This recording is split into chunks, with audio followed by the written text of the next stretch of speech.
Приветствую всех, кто сейчас смотрит телеканал Atomic Business в эфире, кто сейчас у экранов, ну и, конечно, тех, кто в интернете, я тоже приветствую. Я напоминаю, что это программа «Время говорить», у нас 20 минут есть для того, чтобы обсудить очередную тему. В эти минуты как раз идет сейчас онлайн-деловой совет Казахстан-Канада. Бизнесмены наших стран обсуждают новые форматы сотрудничества. Несмотря на пандемию, конечно, контакты сохраняются, они развиваются. Ну а в целом, если официальными словами, то двусторонние отношения между Казахстаном и Канадой принято считать довольно продуктивными.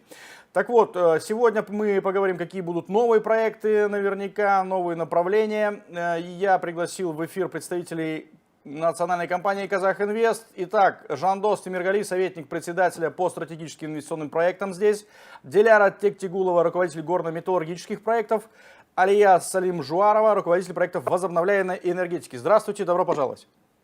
Приветствую, приветствую. Да. Давайте, коллеги, сразу немножко обрисуем тогда формат, как у нас развивается сотрудничество с Канадой, да, и как на наше сотрудничество повлияла пандемия, и сейчас как она влияет. Пожалуйста. Да, господин Тимиргали, пожалуйста.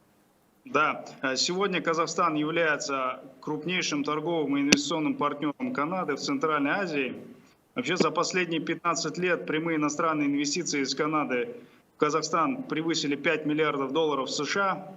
И необходимо отметить, что Канада также большое внимание уделяет сотрудничеству с Казахстаном именно, как перспективным партнером. В плане действий Канады по глобальным рынкам Казахстан обозначен в качестве приоритетного партнера с множеством возможностей. В секторальном разрезе можно отметить такие сектора, как нефтегазовый, горнодобывающий, агропромышленный, машиностроительный, а также можно отметить энергетику и другие новые сектора, которые мы с канадскими партнерами можем развивать, такие как ВИА, а также создание высокотехнологичных производств. Как вы знаете, Канада один из крупнейших производителей, горнорудной промышленности и высокотехнологичная экономика, учитывая запасы в Казахстане стратегических металлов, таких как литий, никель, кобальт, марганец, а также редкоземельные металлы. Вот компании Канады очень большой интерес проявляет к сотрудничеству с Казахстаном по созданию здесь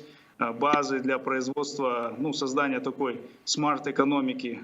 Довольно любопытно, да. Давайте, вот у нас есть госпожа Тектигулова, руководитель горно-металлургических проектов Казахинвеста. Пожалуйста, поподробнее расскажите, какие технологии здесь готовы канадские бизнесмены применять и насколько активно идет сотрудничество в этом направлении. Да, в целом у нас именно по горно-металлургической отрасли имеется большой интерес с канадской стороны, как на этапе геологоразведки, так и уже на этапе добычи и переработки. Стоит отметить, что именно кодекс о недропользовании, который у нас действует, слышно? Да, говорите.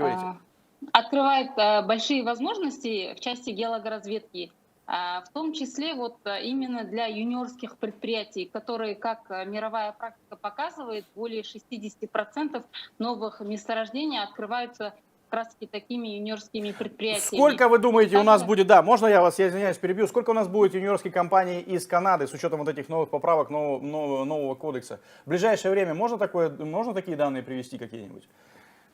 Честно говоря, как-то в цифрах это сейчас отразить сложно. Мы ведем переговоры с около 5-6 компаниями, которые уже на стадии подачи заявки для получения лицензии на геологоразведку. Также другие компании рассматривают. То есть мы им предлагаем разные варианты. Те, которые готовы заходить на стадии геологоразведки, они, конечно, могут по принципу «первый пришел, первый получил» обратиться в компетентный орган. Те, которые заинтересованы уже более на продвинутых стадиях, как добычи, переработки, у нас также имеется пайплайн частных проектов, частных предприятий. Да, коллеги, знаете, все-таки это важно, конечно, развивать сотрудничество, но всегда в соцсетях можно встретить некоторый негатив, когда говорят, что к нам приходят, наши недра развивают. Какие здесь аргументы можно привести для того, чтобы более серьезно обосновать эту идею, что мы нацелены, страна в целом, развивать инновационное производство, брать технологии западные, применять у нас. Да, если можно, пожалуйста, поподробнее здесь, в этом направлении. Господин Тимиргали. Диляра, тогда ответите. Да, конечно. Здесь как бы самый важный фактор — это трансфер технологий, потому что на сегодняшний день, чтобы быть конкурентоспособным, нужно идти в ногу с современными технологиями. Как известно, Канада — это самая передовая страна, и горная металлургия у них развита как бы на высоком уровне. Поэтому для нас нужно в разных направлениях сотрудничать. Как на геологоразведке, применение их технологий, также и обменом знаний, потому что для нас как бы человеческий капитал тоже очень важен. И если мы можем перенять их знания и применять их в нашей стране, это будет как бы мы станем более конкурентоспособными. Давайте тогда пример. Вот сейчас, что мы можем сказать по поводу участия казахстанского бизнеса в развитии казахстанской экономики? Может быть в ГМК, может быть в других секторах. Пожалуйста, коллеги, кто может ответить? На самом деле, если я могла бы добавить, что в итоге, говоря о трансфере технологий в сфере ГМК, нужно отметить, что это не только сфера ГМК, это другие сферы, это в том числе энергетика. Как мы знаем, в энергетической отрасли существует ряд вопросов, которые необходимо будет решить. Эти вопросы такие, как обновление уже устаревшего оборудования, которое у нас сейчас есть на станциях. Необходимо применение новых энергоэффективных производств.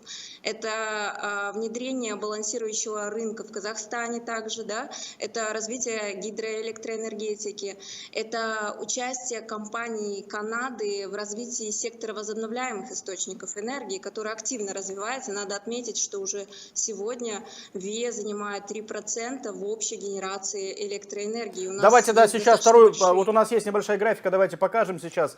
Я попрошу режиссера поставить, в принципе, вот какие планы у нас по ВИЭ, чтобы было понятно телезрителям. Пожалуйста, вот, если можно, прокомментируйте, пожалуйста. Да, конечно. В соответствии с концепцией перехода Казахстана к сектору зеленой экономики у нас есть определенные индикаторы. Это 3% в этом году, которые уже в принципе достигнуты. Это 6% в 2025 и 10% в 2030. Здесь имеется в виду вся альтернативная энергетика. Когда мы говорим 50% в 2050 году, мы имеем в виду полностью всю электроэнергетику, альтернативную, включая и атомную электроэнергию, не только ВИЭ, потому что здесь этот момент, я считаю, что очень важно отметить. А вот скажите, пожалуйста, вот из этих проектов, которые сейчас уже реализованы, вы сказали, 3% у нас в этом году уже достигли мы, сколько там вообще канадских инвестиций, сколько канадских денег? К сожалению, в настоящий момент по механизму аукционных торгов было большая география инвесторов с различных стран с периода с 18 по 20 год, но пока канадские инвесторы не становились теми инвесторами, которые реализуют проекты в Казахстане в области ВИЭ, к сожалению. Но мы знаем, что у Канады есть хороший опыт в energy saving. Это очень важный момент, который тоже необходимо развивать и применять в Казахстане. Поэтому я считаю, что у нас есть очень большой пласт перспективных проектов в ВИЭ, энергетике и в трансфере технологий и обучении наших профессионалов именно в сфере энергетики. Да, я бы еще, знаете, такой момент отметил, что вот все-таки, если посмотреть в целом на те возможности, которые мы предлагаем канадскому бизнесу, то прежде всего я смотрю, у нас все-таки упор идет на неразведанные месторождения. Вот я смотрю вашу справку, тут есть информация, что в Казахстане имеется более 5000 у нас неразведанных месторождений на общую сумму более 46 триллионов долларов. Вот если в этом отношении посмотреть, какую часть вот этой суммы проинвестируют канадские предприниматели, канадские бизнесмены? Вообще Канада один из ключевых в мире, значит, игроков на рынке горнорудной отрасли. Как вы знаете, биржа Торонто является вот центральной во всем этом секторе в мире. Крупнейшие мероприятия проходят в этом направлении тоже в Канаде, в PDAC в частности. И Канада — это один из мировых лидеров. Но мы ориентируемся здесь на Канаду. А вот, допустим, в отличие от некоторых других стран, Канада, она внедряет именно инновационные подходы к производству. И здесь это очень представляет большой интерес для Казахстана. Вот сейчас этот деловой совет, если я не ошибаюсь, давайте немножко подробнее об этой структуре поговорим. Он идет у нас в течение месяца, да?